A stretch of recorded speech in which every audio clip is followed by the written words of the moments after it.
Kalian semua pasti sudah mendengar tentang coronavirus, virus yang telah melanda Tiongkok hingga dunia hanya dalam 1 bulan saja.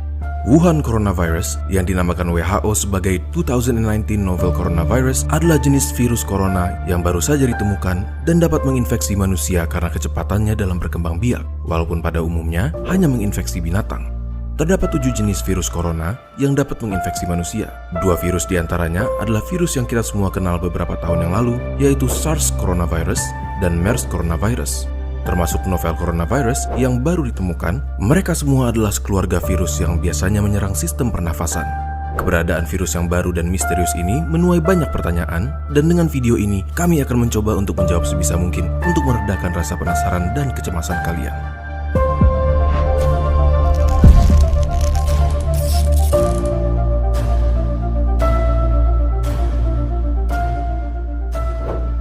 Jadi, apa sebenarnya yang dimaksud dengan sebutan 2019 novel coronavirus? Yang dimaksud dengan virus novel adalah virus yang tidak pernah diidentifikasi sebelumnya. Oleh karena itu, informasi mengenai virus ini masih sangat terbatas. Virus ini pertama diidentifikasi di kota Wuhan, Tiongkok pada Desember 2019 dan dicurigai dimulai dari sejenis kelelawar, Chinese Rufous Horseshoe Bat, yang dijual di sebuah pasar seafood dan binatang hidup yang besar. Selain dapat berpindah dari binatang ke manusia, dapat juga ditularkan dari manusia ke manusia.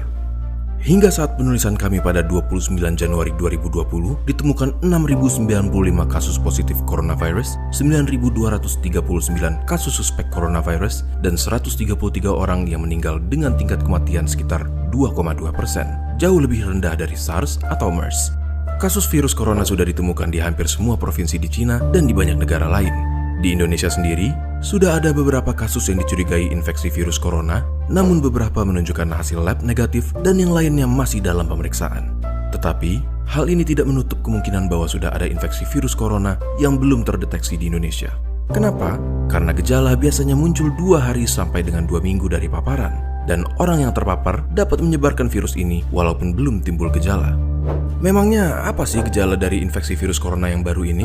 Virus corona dapat menginfeksi saluran pernafasan atas. Jika menginfeksi saluran pernafasan atas, gejala pada umumnya tampil seperti batuk pilek biasa dengan demam ringan yang akan sembuh dalam beberapa hari. Tetapi pada orang dengan sistem imun yang lemah, virus corona dapat menginfeksi saluran pernafasan bawah dan menyebabkan gejala lebih buruk seperti demam tinggi dan sesak nafas. Hingga sekarang, vaksin untuk penyakit ini belum ditemukan. Selain itu, tidak ada pengobatan khusus untuk membunuh atau mematikan virus corona, namun pada sebagian besar kasus, infeksi akan mereda dengan sendirinya dan gejala akan hilang, atau dengan kata lain, self-limiting, seperti batuk flu biasa, dan pasien hanya perlu obat-obatan untuk meringankan gejala. Contohnya, obat penurun panas atau antipiretik untuk demam dan obat untuk meredakan batuk pilek. Lalu, bagaimana cara untuk mencegah penyebaran virus ini? Virus corona kemungkinan besar menyebar lewat droplet orang yang terinfeksi, yang tersebar terutama ketika mereka batuk atau bersin.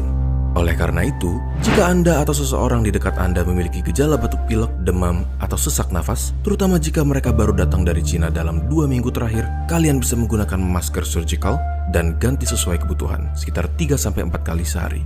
Tutup mulut dengan tisu saat batuk atau bersin, lalu segera buang ke tempat sampah dan cuci tangan dengan sabun atau hand sanitizer antiseptik.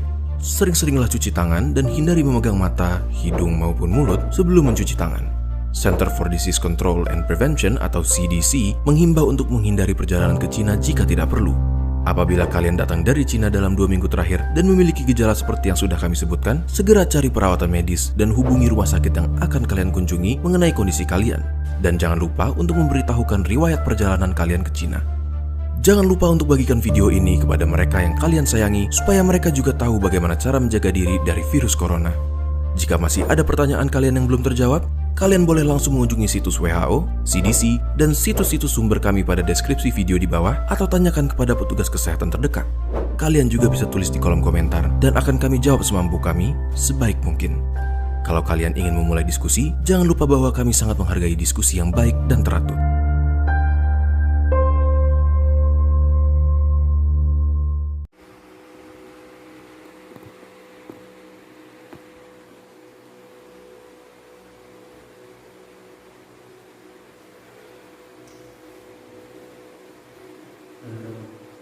Assalamualaikum warahmatullahi wabarakatuh. Kembali lagi bersama saya di Ngobrol Basi. Tema yang akan saya bawakan kali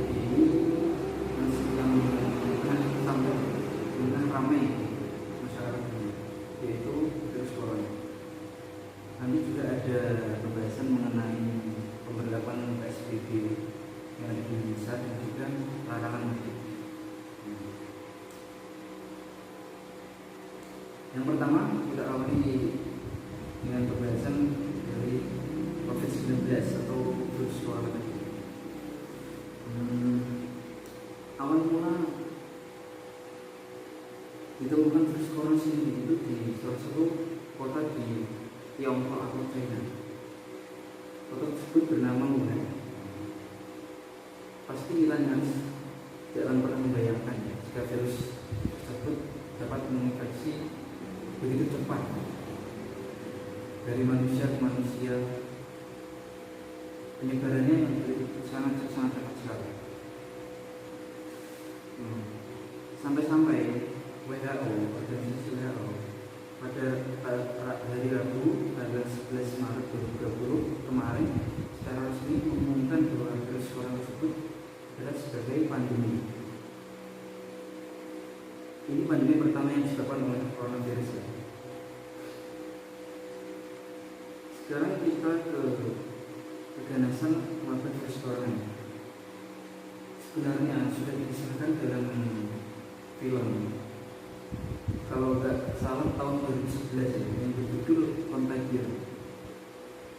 Contagion sendiri adalah trailer medis yang yang bercerita tentang virus yang berasal dari China yang dibawa oleh seorang pengusaha wanita.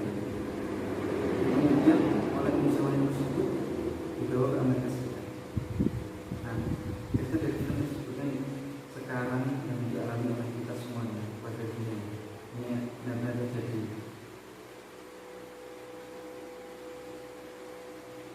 Sebagaimana kita tahu ya, keganasan COVID-19 itu kan menyerang tanpa memandang orang kaya, orang miskin, terus pejabat, rakyat jelata, tidak pulang memandang orang kulit. Kita semua pasti akan terinfeksi kalau tidak hati-hati. Kebijakan ini bukan hanya membatasi kegiatan dalam ruang sosial, bahkan kegiatan ritual keagamaan yang sifatnya melibatkan banyak orang, tentu saja masjid-masjid bukannya ditutup. Pemerintah menganjurkan untuk berjamaah di rumah, sementara mal-mal masih buka dan ramai. Itu kan sama aja.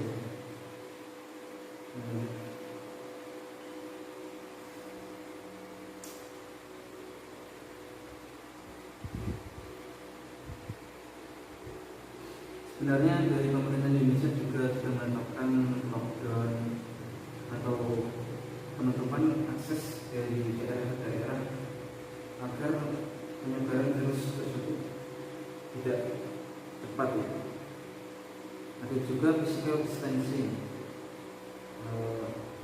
Semula yang kuliahnya bertatap muka sekarang menjadi online, tugas online, semua serba online.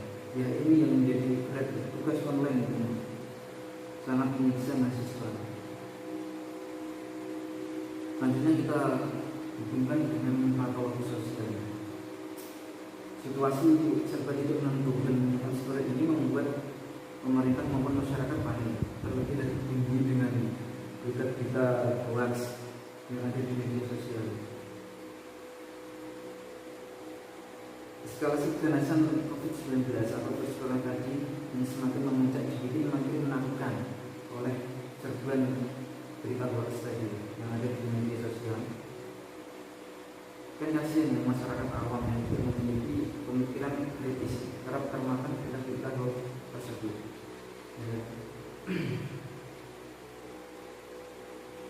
Indikasi penyimpangan sosial yang teramat mengerikan yang belakangan ini dipertontonkan yaitu sikap antisosial dari kelompok masyarakat. Tentu saja pemakaman jenazah yang terinfeksi virus corona tersebut itu parah. Itu bisa dikategorikan cacat sosial, krisis kemanusiaan. Padahal apa itu namanya? Padahal mereka yang menjadi korban itu kan bisa dikategorikan sebagai mati syahid. Apabila mereka menolak, itu sama aja melecehkan syariat agama dalam Islam. Dan lebih parahnya lagi, tenaga medis yang siang malam berjuang berpahlawan, merawat, berusaha menyembuhkan pasien virus corona tersebut diusir dari sana. Itu memang catat sosial ya tadi, krisis kemanusiaan. Seharusnya kan kita memperkokoh solidaritas ya, pandemi seperti ini. Dalam suasana juga bangsa, mestinya dijadikan kesempatan kita untuk bersimpati. Bahkan mungkin kita ikut berempati, ikut merasakan berbagai kesulitan yang dihadapi oleh saudara-saudara kita yang terkena virus corona ini. Semoga virus corona dapat hilang dan kembali normal lagi ya negara kita. Selanjutnya adalah tanggapan mengenai PSBB yang ada di kota-kota. Kalau di desa saya sih belum ada, kan di desa ya. Kalau di kota itu ya tentu saja di Jakarta.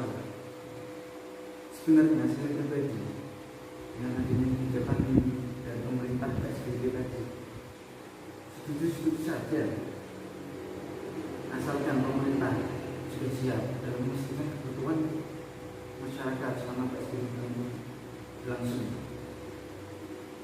Mungkin yang paling dikhawatirkan oleh warga dengan adanya pemberlakuan dari PSBB ini adalah masalah ekonominya. Mereka kalau dilarang keluar, dilarang bekerja, terus mau makan apa? Gitu. Mungkin masyarakat masih takut mengenai itu. Contoh saja orang yang bekerja sebagai kurir barang, mereka kan memanfaatkan lapangan, pendapatannya dari pekerjaan di lapangan, turun langsung ke lapangan. Apabila PSBB itu dilaksanakan di sana, apapun yang di desa orang yang bekerja sebagai kurir tadi, mereka otomatis tidak bisa bekerja. Kasihan keluarganya tidak bisa makan. Nah, seharusnya pemerintah harus mau membuat kebijakan PSBB, seharusnya ada kesiapan mengenai kebutuhan masyarakat yang ada. Kalau saja kebutuhan makanan atau sembako bisa disalurkan di posko-posko di desanya. Sedikit tidak apa-apa, asal merata ya. Selanjutnya tanggapan mengenai kebijakan larangan mudik, pastinya mereka tidak salah-salah ya. Kita tahu sendiri ya, negara kita sedang berada di suasana musibah besar. Kita tahu sendiri. Maka mungkin perlu dipertimbangkan untuk dilakukan. Bayangkan saja, kegiatan keagamaan saja harus dibatasi sedemikian rupa. Kita sama-sama sadar diri, cari aman saja buat kita dan keluarga kita yang ada di rumah. Mungkin kalau yang ada keluarga yang ada di kota atau di Jakarta, yang memang perasaan kangen itu pasti ada. Tapi biasanya keluarga kita aman dan di rumah. Mungkin itu saja yang bisa saya sampaikan. Kurang lebihnya mohon maaf. Assalamualaikum warahmatullahi wabarakatuh.